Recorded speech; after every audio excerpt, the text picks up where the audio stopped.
Hey food fans, welcome to Cooking Like a Pro with Chef Cal and me, Mrs. Chef, his wife Christa DiMercurio. We're dishing out culinary intuition, insights, and imagination to spice up your meals and make cooking more fun. On today's episode, my chef husband and I discuss crab season finally opening, finding organic veggies, expanding your tailgate repertoire, and diving head-on into soup season. Let's dig in. Today's episode was broadcast and recorded live on AM/FM radio. Welcome. Oh, there we go. Oh, hey. Sound check. Get up. Yep, sound check. Hey, you've found Cooking Like a Pro. This is Chef Cal with my beautiful Mrs. Chef, Christa, sitting across the table from me. And, I just, this is on my heart, and it's just because, for one, it's never that I can recall in my lifetime been this late. But it's crab season, and crab season is finally here. Now, I'm a person that our family, we would go out and we would catch our own crabs, drop the crab nets, go out back a little bit later, go out and pick them up. But, it's just good. It is finally here, and I think that now they open it up in stages. So they start up in the California coastline, real close to, right in Oregon. And I think that's like the Crescent City catch.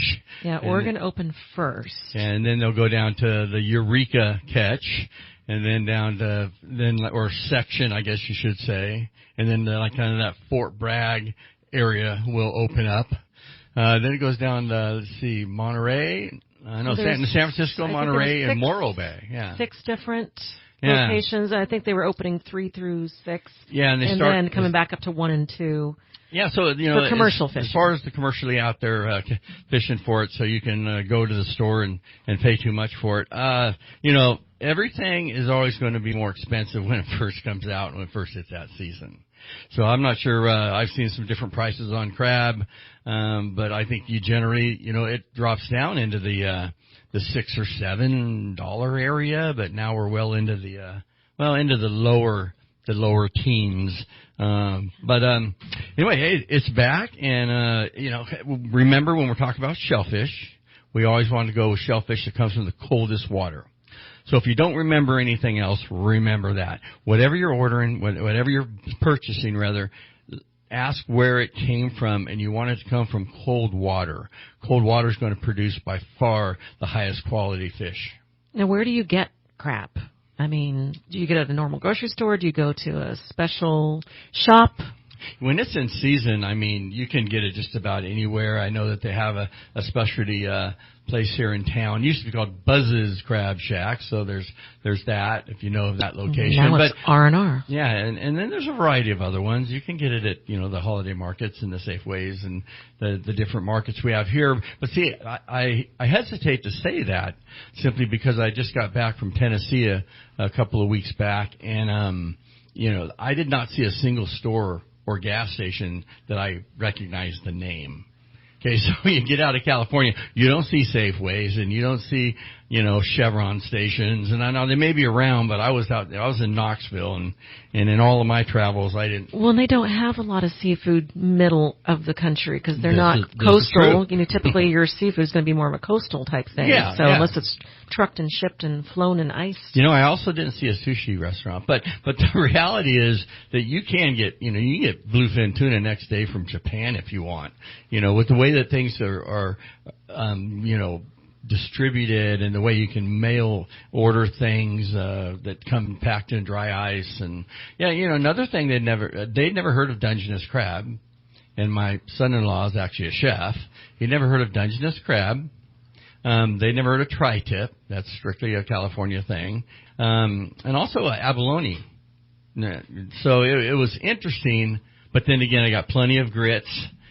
I got this butter-baked bread that I literally could feel my arteries hardening while I ate it. It was so delicious. Do they bake it in butter?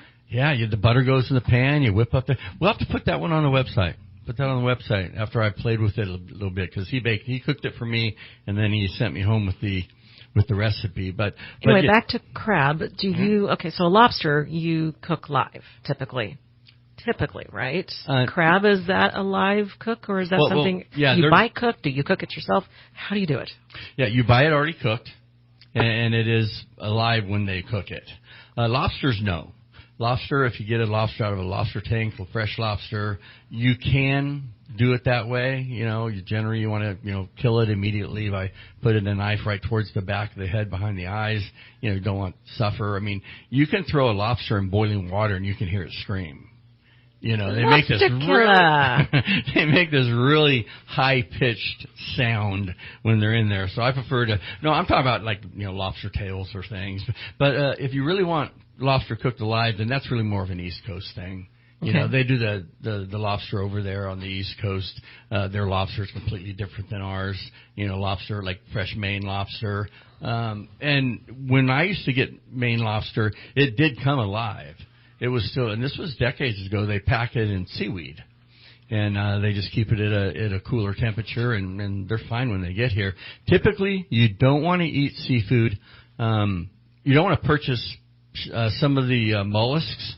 Now, we're talking about crustaceans, right? Crustacean, multi-segmented animals. A lobster has a bunch of different shells, pieces to it. So does a crab. But when you get into a mollusk, which is either one shell or two shells being oysters, clams, scallops, one shell being abalone, snails, for escargot or something. So there's a difference there. But those, you don't ever cook them if they're not alive. If they're dead, you throw them out. I mean, and a good way to tell mainly is if the shell opens up. If you see clams in the store and the shells are starting to open, you don't want to get them or tap on them. They might be breathing, but you could tap on them. If they close, then they're still alive.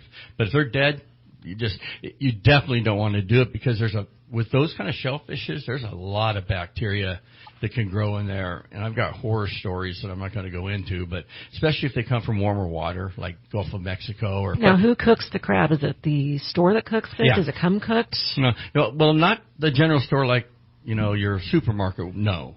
But the old Buzz's crab, you mentioned the R&R, they cook it there. Or if you're down at Fisherman's Wharf, like in San Francisco, you will buy a cooked crab. Yeah, they just drop it right in a big pot of boiling water, straight in the pot, and they let it go until it's cooked, and they don't take that long, because the shells are very thin and they actually cook fairly quickly. But anyway, and then we're right up against a break here, but I did want to mention something. I've seen this. Now, this is another one of those things that you can't believe everything you read on the internet. Okay, I got to preface by saying that. But this lady wrote a cookbook on eating your Christmas tree.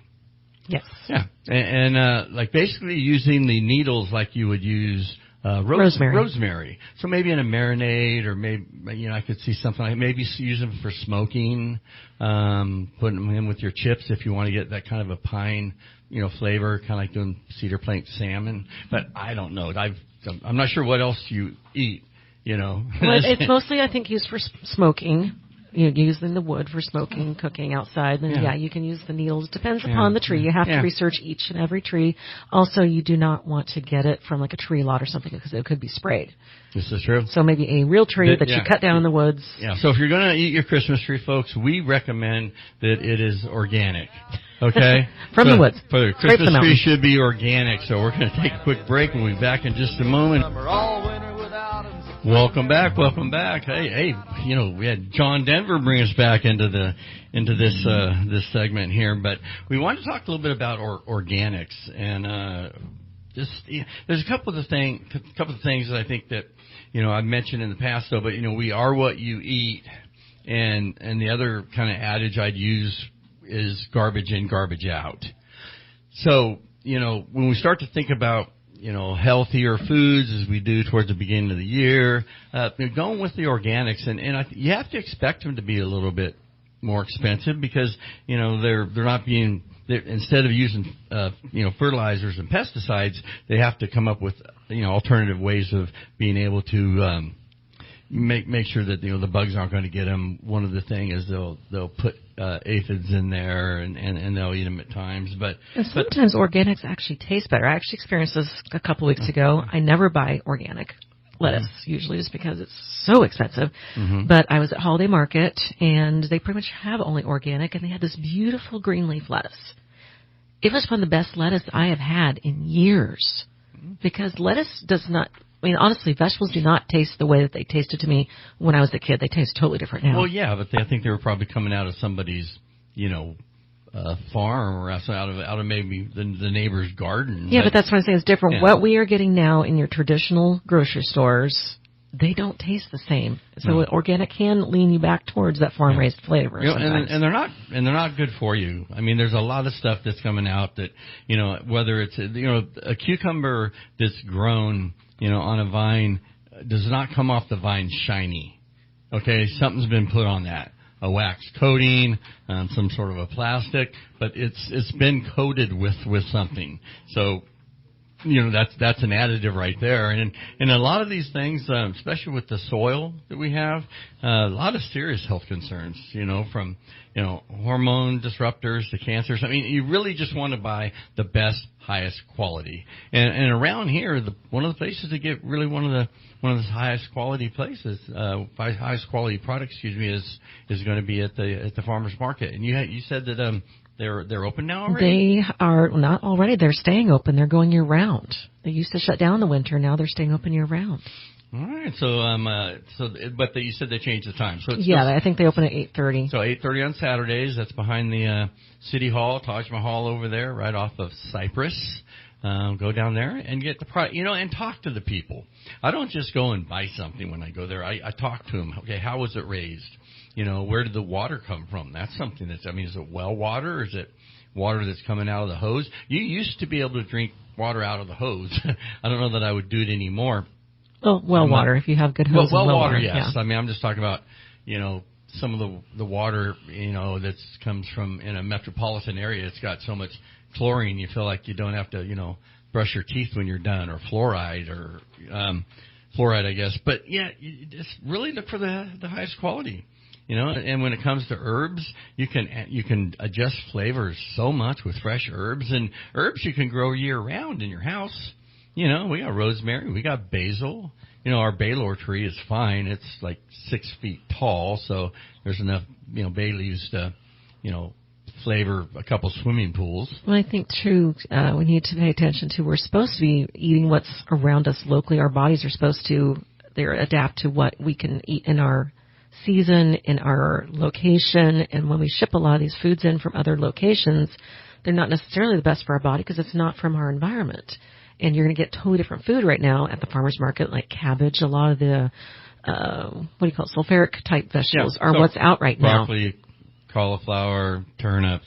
So you're not going to be getting the spring vegetables. You're going to be getting the winter vegetables, and your body's going to be craving that type of stuff. And all those, again, they're going to be your root vegetables as well, things that are protected. They're grown underneath the ground. I remember a good story with this would be a book that I read. It was back when they had the WWJD, What Would Jesus Do thing.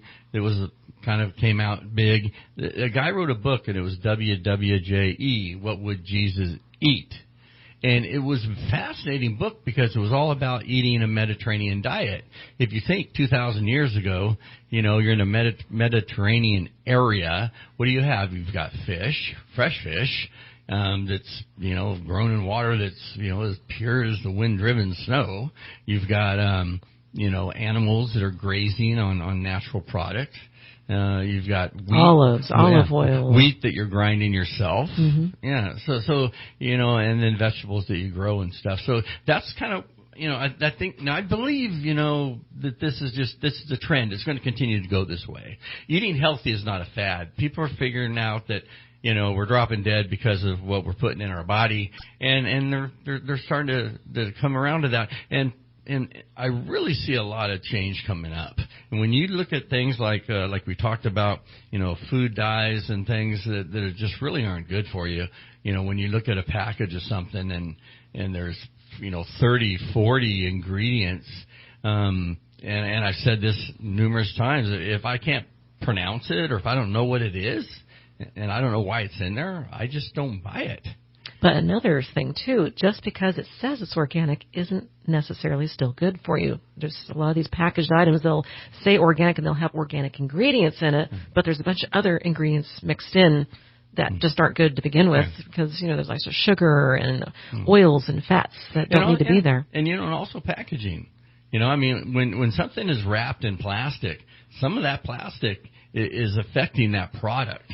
So maybe going and purchasing things in an open air market, like a farmer's market, or in a place where they sell it, where things are like in big bushel baskets, or, you know, where you can grab stuff that's not already pre-wrapped. You know, that would be something that would help. But again, I know for us, you can just add a few extra elements of freshness. It's kind of like taking a salad and adding maybe some rough chopped cilantro, or maybe some rough chopped, I was thinking mint.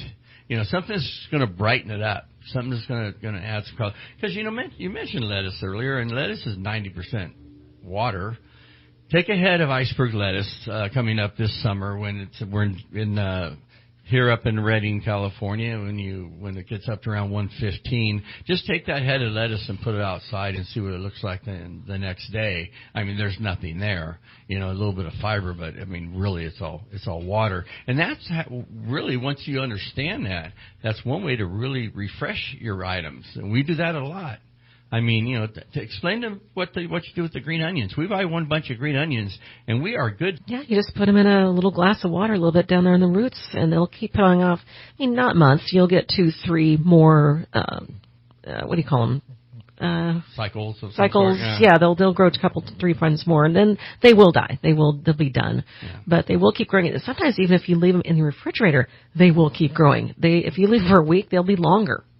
Yeah, but take them out of the plastic. You know, one of the things I always did was I wrap things in damp paper towels, and that just continues to keep them moist. It keeps them protected from the air as well. But lets them breathe a little bit, so they're not completely, closed off. Yeah, and I wanted to get to these questions that John had reached out and sent these to me. So, John, thank you for the questions. One was, how do I take the gas out of beans? You know, because beans have these natural properties that will cause, you know, gas, and you really, not only is there gas, and you're also talking about irritating, you know, your intestines. And you're also, the digestive process is a little rougher. So there's really the main 2 ways to do it is soak your beans, which overnight, you can change the water out a couple times, but that will also dramatically decrease the cooking time. Yeah. Yeah, I mean, we've always soaked our beans. Like, what's soup tomorrow? White bean and ham. Okay. Soak 20 pounds of beans before you leave tonight. You know, that kind of thing. And they need to be rinsed. Rinsed, and, you know, I always get something that they call triple cleaned, especially if I'm doing refried beans, if I'm using, you know, if I want to make some frijoles out of pinto beans. You want something that's really gone, because, you know, they're grown, and, you know, I mean, it's pretty easy to get rocks in them. I was just saying, I always remember growing up, the first thing was like, pick through your beans and look for rocks. That was number 1 every single time. Yeah, I imagine I'm sure that they've increased the technology of getting rocks out of beans now, because you don't see as much. But I remember back in the day all the time, and you don't want to bite into a bean. I mean, you know, there goes your tooth. And the other question that we had was, I'm having trouble peeling my eggs. And what the person who reached out to me, John, said that he cooks them and then cools them down and peels them the next day. The main thing about peeling eggs correctly, there's 2 main components. One is that they're cooked correctly, and I'll just briefly walk through that process. And the second thing is you peel them while they're still warm, and you peel them under running water, just lightly running water. So what you take your eggs, you cook them, you get a pot of boiling water, pretty good sized pot of boiling water, you know, maybe 4 times the size of the volume of your eggs. Get it up to a boil, shut it off. Carefully put you don't want the water to agitate the eggs, because the eggs bounce around, they're going to break. So we're going to take a slotted spoon or some sort of a vessel and carefully put these eggs into the water once the fire's been turned off and it's not at a rolling boil. Then once the eggs get in there, you turn it back on. The outside of those eggs, inside those eggs, the outer area will cook because of the heat, and then they're not going to break. And even if they do, they're not going to lose any of the white. So that would be the first part of the process. And then from there, you just cook them they come back to a boil, 13 minutes, pull them out, cool them down, they're done. When you cool them down, I put them in, a little bit of ice water to kind of get them to a point where you can handle them. And then I drizzle turn your water on in your faucet and just have it kind of drizzling, and then just crack that egg, and then I usually just roll the egg on a cloth towel, and then I just hold that egg underneath the running water and just pull the shell off. And once the water gets under the shell, because remember, you got the egg, you got the shell, and in between those two things, you've got a membrane, and you want the water to get under the membrane, and then it comes right off. So thanks, John. Appreciate you calling in. And real quick, we forgot with the smoking beans, the additive we add to the water. Oh yeah. You can also add some baking soda or apple cider vinegar. Those both help with the digestion. I've never done the apple cider, but yes, the little bit of bacon. And really, you're talking about maybe a teaspoon for every pound of beans, and you're all set. So back for a quick break. Everyone would be in love with me. There you go. Oscar Mayer Wiener. I think we all remember that jingle. I do. Everyone remembers that jingle. So we're going to talk a little bit about. Well, I don't talk all about hot dogs because there's only so much you can talk about. But Costco $1.50 combo. Oh yeah, they'll go out of business if they ever change that one. That's a big one. I'll be out there protesting. I'm sure you will. Ben, I think Ben, our engineer, lives on Costco dogs.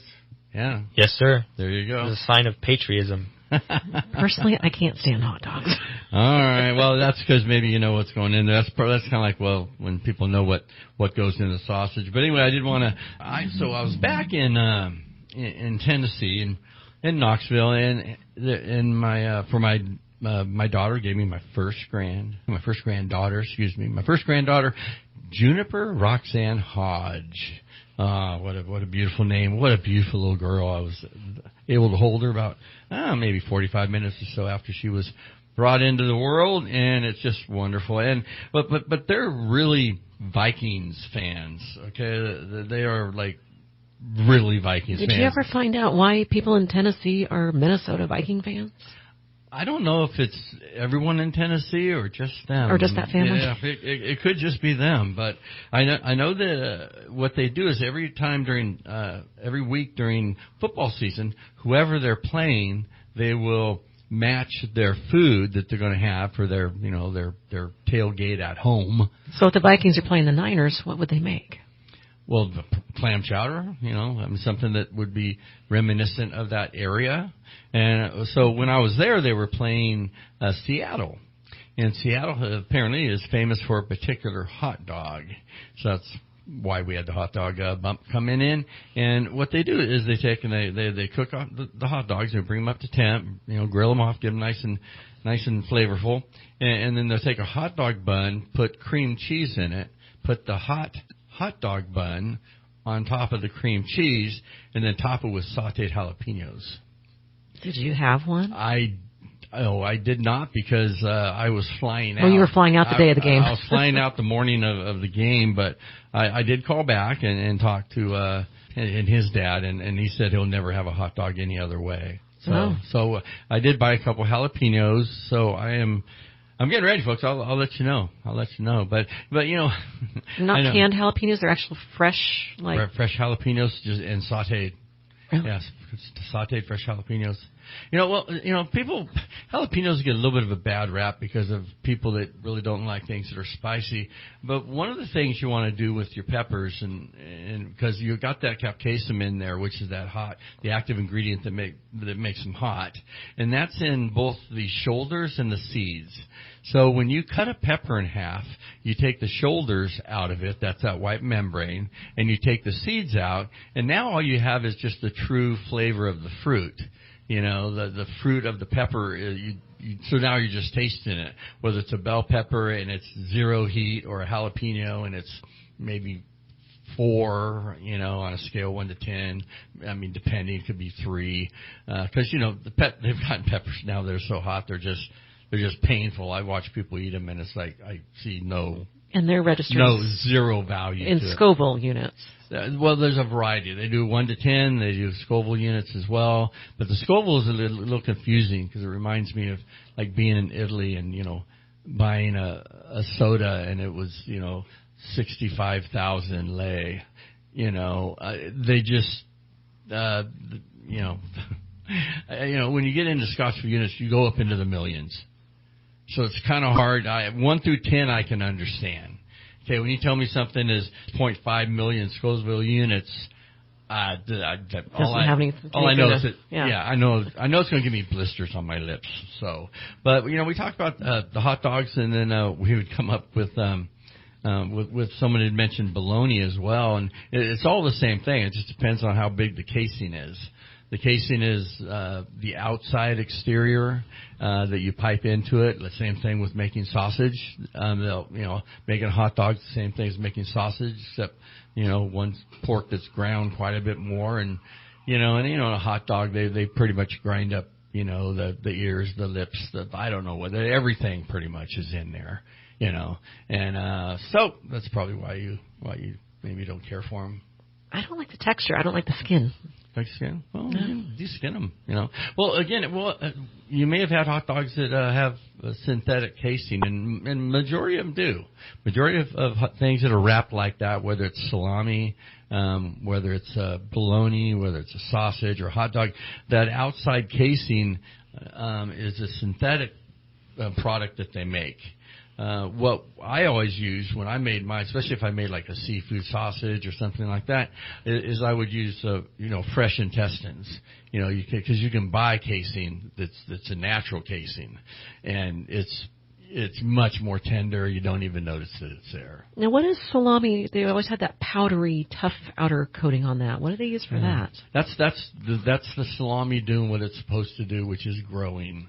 That's the when you let something dry hang for a long time, it's going to get that fungi that's growing on the outside.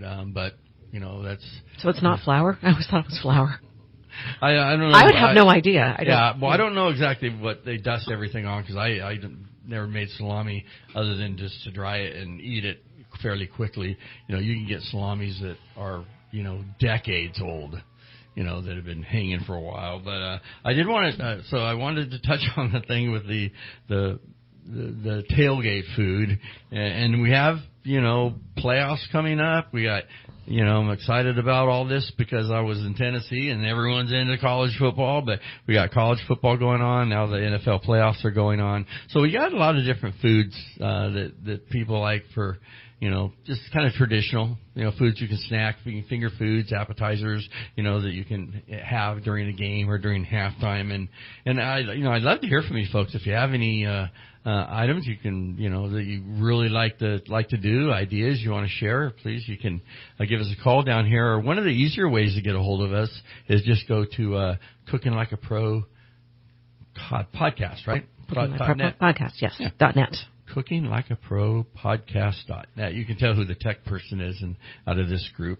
But yeah, just, cause I'd love to hear it. There's a variety of things that are out there. Some things are really unique. I used to go down to the Candlestick with my family and, my brothers and stuff. And boy, we would have tailgates that the tailgate party was better than the game. So what do you have? That was back when Montana was playing. What do you cook? We would do anything and everything. We would be sauteing scampi. We'd be cooking filet. I remember doing lobster. I remember doing buffalo steaks. Just anything kind of different. I've done a lot of things off a tailgate on a truck before. I actually did a 7-course gourmet meal off the back of my pickup truck. That was, I think they paid $5,000 for it. It was for an auction a long time ago. But I did it. It was down in Napa. And it was out in a remote place where I didn't have access to any cooking facilities. And it was really fun. It was really fun. But you're up against what you have. And when you're cooking off a tailgate, you better have all the right products. But if you're cooking at home, you're not really cooking off of a tailgate. You've got your barbecue available. You got your stove available. What do you make? Wings, nachos, queso, dip, things that you can, eat while you're you're watching. Like for me, wings, need to be in the bone, but there's a lot of different things. If you're more healthy, roasted nuts. Spice nuts or something. You can spice popcorn. That's one of the things, that I see quite a bit. But, it's kind of like whatever everybody wants. But usually, again, finger food, something you can eat, not make too big of a mess. So how do you make candlestick fries? Candlestick fries are garlic fries. And the best way to do those is you cook your garlic ahead of time and it's roasted. Okay, so it's just starting to turn color. Just barely turning amber. Okay, and then once you get it there, take it off, cool it down. You're going to go and chop that up in a little RoboCooler, a little blender, a little mixer. And then you're going to add oil and parsley to that. And then once your fries immediately come out of the fryer, nice and crisp, you throw them in a bowl, throw in a spoonful of this roasted garlic mix, a little bit of salt and a little bit of Parmesan cheese, and toss them, and boom, candlestick fries. Can't go wrong. Well, get your fries. I love the fries from Trader Joe's. Oh. I think they air fry the best because we don't deep fry our fries at home. We air fry them. Yeah, well, you do a deep fryer, it's fine, but you better have a good hood system, because if not, your whole house is going to smell like a deep fryer. So I love deep fried food, and it's very healthy to eat. We can talk a little bit more about that at a different time, but it has to be done right in order to do that. But I want to talk a little bit about soups. So this last segment, we're going to talk about soups, just simply because it's something that, it's a great way to use up a lot of different product, but it's just the time of year for soup. And you can make a really nice, healthy soup, serve it with maybe some crackers or something on the side, or croutons or whatever the garnish is, maybe some bread. But then it's an easy meal. But you need to make a soup that everybody likes. And when you break it down into the categories, the French would break it down into either cream soups, broth soups, bisque soups, or specialty national soups. Now, cream soup is cream of broccoli, cream of chicken, cream of mushroom, cream of celery. Keep going, girl. Keep going.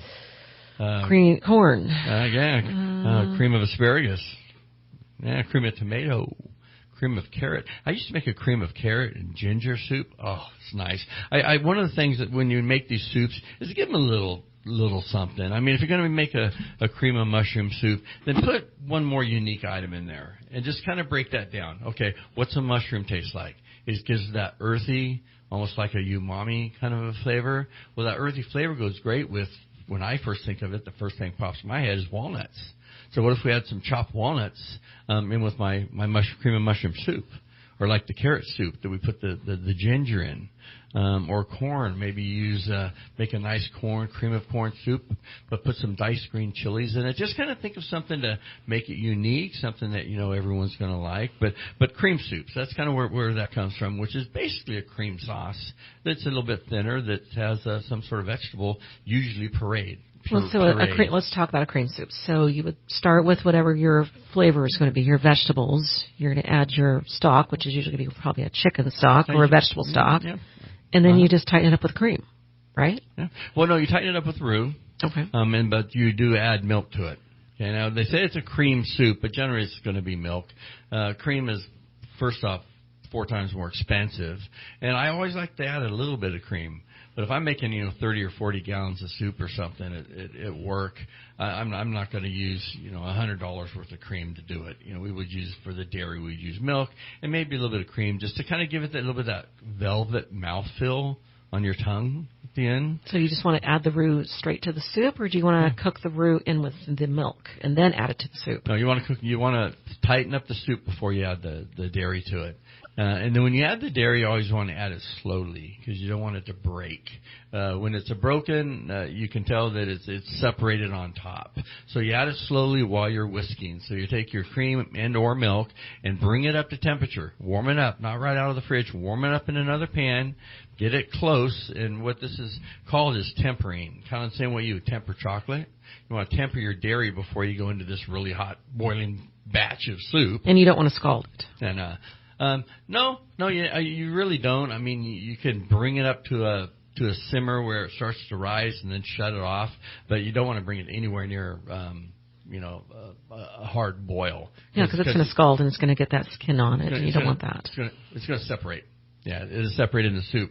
And then just burr mix it and then adjust it with salt, pepper, whatever it is that you want to go, whatever direction. Maybe, again, come up with a unique spice, or maybe you got a fresh herb.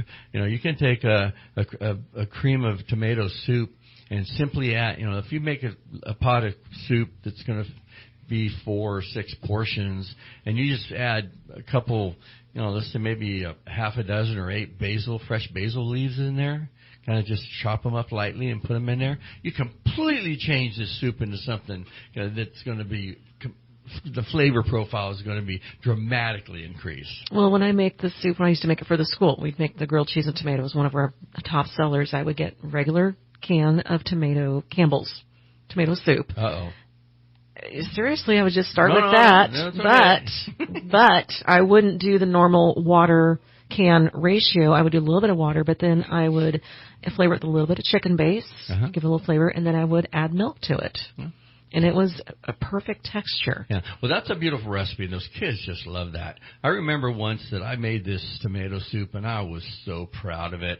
Fresh tomatoes and the kid I had gotten, and all this beautiful product, and some nice onions, and I make this beautiful soup, and it tasted just like Campbell's soup out of the can.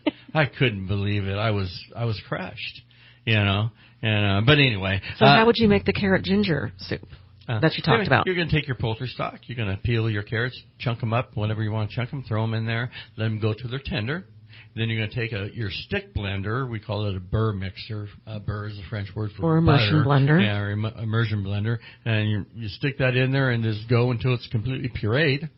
And then you're just going to go ahead and adjust your seasoning and then slowly add your dairy while you're whisking it. And I would have already put my ginger in as well. Use some fresh ginger. Those little tubes of ginger are really good to have. Those are fantastic. Those are good to have around because ginger's a pain because it's so fibrous.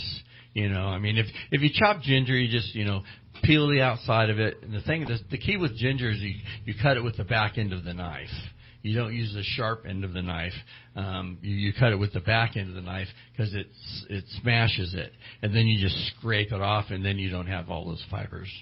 So. Now, I think, too, a lot of people don't know, this is a trick you taught me, is if you want a truly luxurious, creamy soup is to run it through a strainer and then a chinois. Yeah. And that will really get it just really super smooth. Yeah. And again, the vitamins and minerals, things that are in there. If I'm doing something for a fancier, higher-end meal, then I'll do that. Other than that, I kind of like all those little pieces in there because, they're flavor as well. Plus, makes it a little more interesting having some kind of texture. And then we go to the broth soups, which are clear soups. Minestrone is probably one of the more famous. But beef and barley, chicken noodle, anything that's a broth base. So you don't tighten those with the roux. No. So you got a cream soups, then you got your broth soups, and then your bisques are always going to be very similar to your cream soup, except your bisques are always going to be seafood. And one thing I always do with the bisque is I get a really nice high-end paprika, and it gives it that, that amber kind of color to it, and it's just beautiful. Kind of like making seafood Newburg, like if you're making the sauce, the Newburg sauce. It's kind of like that, but the soup would be thinner. So if somebody calls a soup like a tomato bisque or butternut squash bisque, is that incorrect? Yes. Yeah. I mean, because they're using the word bisque as if it's a pureed. Yeah, like it's a texture type thing. But, well, there's truth in menu laws, but I mean, how many people even care? I read menus now, and then I have to, I need therapy when I'm done reading most menus because they're just incorrect in the way they describe it. And I don't want to miss the last soup here because we're going to run up against the end here. But specialty soups. So you got your specialty soups or national soups. National being things like French onion, right? Egg drop soup would be, from your Pacific Rim area. New England clam chowder. Well, that would be regional. Same thing as Boston clam chowder. Or, some kind of pozole, which would be maybe something you get down in the South or certainly you get in Mexico. Or like a wedding soup or tortilla soup. Yeah, so something from Italy. Italy would be really probably more of a minestrone, that you'd find, What about borscht? Isn't that a... Yeah, that's from Russia. Yeah, it's a beet soup from Russia. It's cool, too. You always add a little cream to it, and it's just boom! Yeah, it opens right up. Now the last one that I want to know is vichyssoise. Oh, vichyssoise. Yeah, that's a beautiful soup. Yeah, it's apple, celery, and leeks. And I always thought it had fish in it. And you also want to put a little bit of curry into it too. Thank you so much for spending time with us. Until next time, we hope you'll be cooking up a storm in the kitchen. So we'll be with you again next week with food, flavor, and fun right here on Cooking Like a Pro podcast.